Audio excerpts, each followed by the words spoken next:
स्वतःचं घर न सांभाळता दुसऱ्याच्या घरामध्ये डोकावणारे हे भुरटे हे राज्याला न्याय देऊ शकत नाहीयेत. मधल्या काळामध्ये सुद्धा दुसरे हाफ होते ते छत्तीसगडला का मध्य प्रदेशला प्रचाराला गेले होते. आज कुठे गेले ते कल्पना नाही. दुसरे ज्यांमध्ये डेंग्यू झाला होता ते कुठे त्याची माहिती नाहीये. ही जनतेपर्यंत पोहोचवत असतो आणि मला खात्री आहे की आपण सुद्धा सर्व माध्यम निपक्षपातीपणाने ही जी काही थोडीशी मी काही लगेच विरोधी मतं नाही म्हणत, पण जनतेच्या हिताची जी आमची पण काही मतं आहेत ती तुम्ही महाराष्ट्राच्या आणि देशाच्या कानाकोपऱ्यात पोहोचवत असाल. आज मुद्दामून मी तुम्हाला एवढ्यासाठी बोलवलं कारण एकूणच महाराष्ट्रामध्ये हे जे सरकार आहे ते असंविधानिक आहेच, पण आता हे सरकार तरी आहे की नाही असा प्रश्न पडलेला आहे. कारण मुंबई पुरतं आधी बोलायचं झालं तर माझ्या तरी आठवणीमध्ये आजपर्यंत कधीही नव्हतं एवढं प्रदूषण हे मुंबईत आपण सर्वांनी अनुभवलेलं आहे. आणि त्याचं कारण काही तज्ञांशी मी जे बोललो ते असं होतं की नियोजन शून्य विकास कामं, आणि त्याच्यामध्ये सगळीकडे धूळ आणि धुळदाण झाली होती. ते प्रदूषण बघितल्यानंतर आपल्या असंविधानिक मुख्यमंत्री आणि सरकारने असं जाहीर केलं होतं की मुंबईचे रस्ते आम्ही धुवू आणि कृत्रिम पाऊस पाडू. यांच्याकडचं सगळंच कृत्रिमच आहे, पण तो कृत्रिम पाऊस सुद्धा त्यांना पाडता आला नाही. सुदैवाने, मी मुंबई पुरतं बोलतोय, सुदैवाने की पाऊस पडला आणि हे प्रदूषण थोडस ओसरलं असावं असं वाटतं. मात्र त्याच वेळेला मुंबई व्यतिरिक्त संपूर्ण महाराष्ट्रामध्ये बऱ्याचशा भागामध्ये या अवकाळी पावसाने आणि गारपिटीने शेतकऱ्यांचं प्रचंड नुकसान झालेलं आहे. माझ्या प्राथमिक माहितीप्रमाणे उत्तर महाराष्ट्र, विदर्भ, मराठवाडा या भागामध्ये जवळपास 1 लाख हेक्टर शेतीचं नुकसान झालेलं आहे. उत्तर महाराष्ट्रामध्ये तर गारपिटीने संपूर्ण द्राक्षाच्या बागा आणि कांद्याचं जे काही पीक होतं, यावेळेला खरीपाची लागवड कांद्याची थोडी उशिरा सुरू झाली होती सप्टेंबरमध्ये. म्हणजे डिसेंबरला हा कांदा काढणीला आला असता तो पण गेला. एक तर गेल्या मोसमामध्ये केंद्राच्या नाठाळ किंवा नाकर्ते विचित्र धोरणामुळे कांदा शेतकरी रडकुंडीला आला होता. आता कांदाच गेला, त्याच्यामुळे करणार काय? बरं, हे सगळं बघितल्यानंतर मी सुद्धा 2.5 वर्ष मुख्यमंत्री होतो आणि काही गोष्टी मुख्यमंत्र्यांना बसल्या जागेवरती येतात. म्हणजे माहिती जी असते ती बसल्या जागेवरती, काय फिरण्याची गरज नसते. आज जे मुख्यमंत्री जे आहेत असंविधानिक, ते स्वतःचं घर सोडून इतरांची घरं धुंडाळतायत. म्हणजे आज सुद्धा मुख्यमंत्री कुठे आहेत असं जर विचारलं तर माझ्या माहितीप्रमाणे ते तेलंगणाला गेलेत. तेलंगणाला जाऊन काय प्रचार करणार, कुठल्या भाषेत बोलणार, काय ते सुरत, गुवाहाटी, गोवा कसं त्यांचं हे चोरटेपणाचा सगळं जो काय प्रवास आहे तो तिथल्या लोकांना सांगणार आहेत का? स्वतःचं घर न सांभाळता दुसऱ्याच्या घरामध्ये डोकावणारे हे भुरटे हे राज्याला न्याय देऊ शकत नाहीयेत. एक तर राज्य असंच पडलेलं आहे वाऱ्यावरती. एक सुद्धा एक फुल 2 हाफ, दुसरे 2 हाफ कुठे आहेत काहीच कल्पना नाहीये. कारण मधल्या काळामध्ये सुद्धा दुसरे हाफ होते ते छत्तीसगडला का मध्य प्रदेशला प्रचाराला गेले होते. आज कुठे गेले ते कल्पना नाही. दुसरे ज्यांमध्ये डेंग्यू झाला होता ते कुठे आहेत त्याची माहिती नाहीये. मग शेवटी ह्या राज्याचा मायबाप कोण आहे? विशेष म्हणजे मी जे मगाशी सांगत होतो की काही गोष्टी या मुख्यमंत्र्यांना माहिती मिळत असते. ती माहिती अशी आहे की साधारणतः गेल्या काही दिवसांपूर्वीच आपल्या हवामान खात्याने एक इशारा दिला होता की या काळामध्ये अवकाळी पाऊस होऊ शकतो, गारपीट होऊ शकते. काय केलं मंत्रिमंडळाने, काय केलं मुख्यमंत्र्यांनी? आपल्या कृषी मंत्र्यांनी असं मध्ये जाहीर केलं होतं, धनंजय मुंडे, की दिवाळीपूर्वी पीक विमा योजनेची अग्रिम रक्कम ही शेतकऱ्याच्या खात्यात गेली नाही तर मी दिवाळी साजरी करणार नाही. मला तर काय ते नंतर दिसले नाही. दिवाळीमध्ये फटाक्यांचा आवाज ऐकू आला, पण मुंडेंचा आवाज कुठे ऐकू नाही आला. त्यांनी कुठे फटाके वाजवले मला काही त्याची माहिती नाहीये. मग शेतकऱ्यांना पीक विमा योजनेची अग्रिम का होईना रक्कम मिळाली का? त्यांच्या खात्यात जमा झाली का?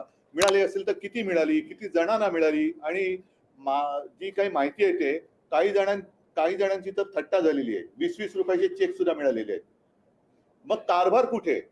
हे पूर्णपणे स्वतःची खुर्ची सांभाळण्यासाठी जेवढ्या दिल्ली वाऱ्या करतायत तेवढं हे जरा यांच्यावरती काही बोलल्यानंतर आमचे मुख्यमंत्री जे आहेत गद्दार ते गळा काढतात की गरीब शेतकऱ्याचा मुलगा, गरीब शेतकऱ्याचा मुलगा. आदर आहे तुमच्या शेतीबद्दल, आदर आहे, पण गरीब शेतकऱ्याची पंचतारांकित शेती, ज्या शेतीमध्ये हे हेलिकॉप्टरने जातात, मी तर म्हणतो अशी शेती आणि असं वैभव माझ्या साध्या साध्या आणि छोट्या शेतकऱ्याला सुद्धा लाभो, ही मी देवाच्या चरणी प्रार्थना करतो की इतर कोणाचंही शेत असं नसेल पंचतारांकित, आणि शेतकरी बिचारा त्याची पायवाट तुडवत जातो. रात्री अपरात्री वीज नसताना शेतीमध्ये पाणी द्यायला जातो, मग त्याला सर्पदंश होतो, विंचू चावतो.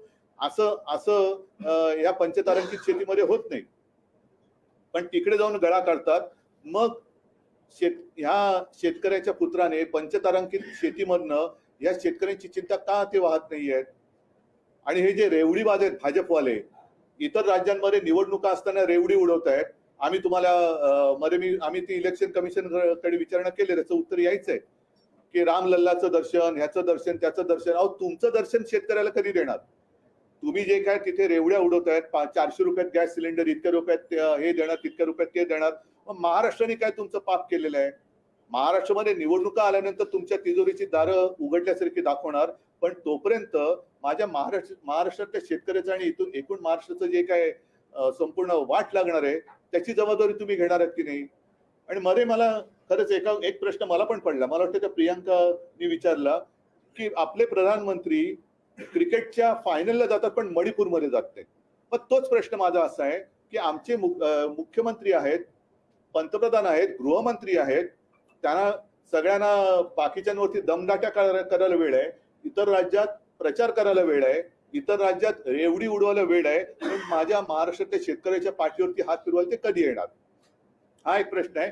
कारण ही आता जी प्राथमिक माहिती मी तुम्हाला दिलेली आहे, साधारणतः 6च्या आसपास काहीतरी जीव गमावले गेलेले आहेत आणि 100च्या आसपास जनावरांची प्राणहानी झालेली आहे.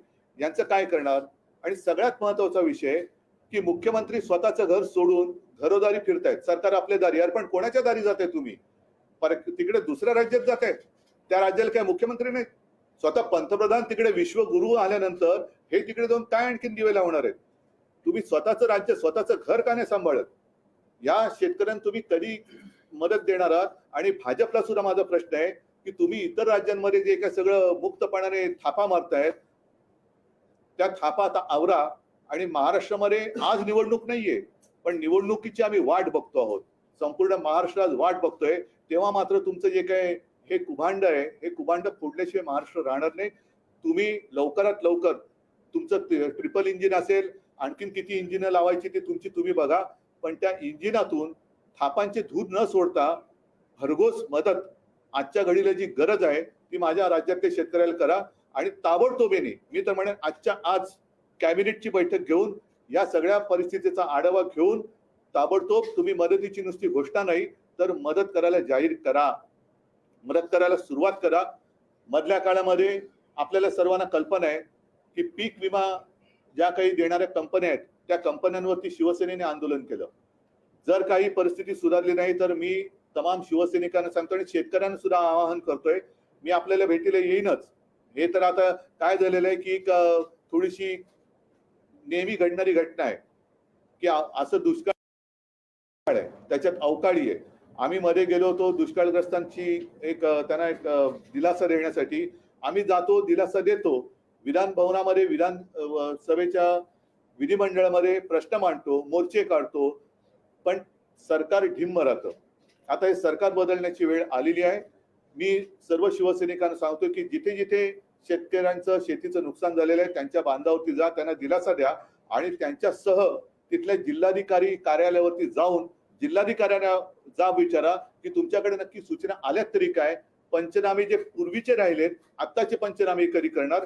कारण आजच एक बातमी आले, कृषी मंत्र्यांनी आपले जाहीर केले की आम्ही वस्तुनिष्ठ, आता कोणती वस्तू आणि पहिली निष्ठा कोणाची तुमची ते सांगा. ज्याची निष्ठाच कोणावर नाही तो वस्तुनिष्ठ माहिती घेऊन काय जाहीर करणार? त्याच्यामुळे या शेतकऱ्यावरती मी दया दाखवा असं म्हणतोय, करुणा दाखवा असं म्हणत नाही, दया दाखवा आणि लवकरात लवकर शेतकऱ्यांना मदत मिळवून द्या.